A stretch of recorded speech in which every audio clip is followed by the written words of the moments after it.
নিঃস্বার্থ কাজ থাকা উচিত, যেটার প্রতিদান আমরা শুধুমাত্র আল্লাহ তাআলার থেকেই আশা করতে পারি।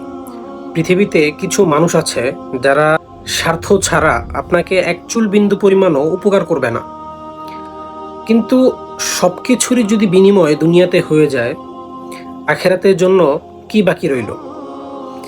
এই জন্য কিছু কিছু উপকার মানুষকে এমন নিয়তে করবেন যেটা তার থেকে আপনি শুকরিয়া আদায় করাটা পর্যন্ত আশা করেন না।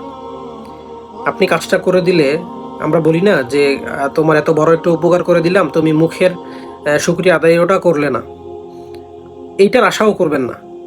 শুধুমাত্র আল্লাহ তাআলার রাজি ও খুশির জন্য মানুষের উপকার করবেন, এমন কিছু কিছু কাজ করে রাখবেন।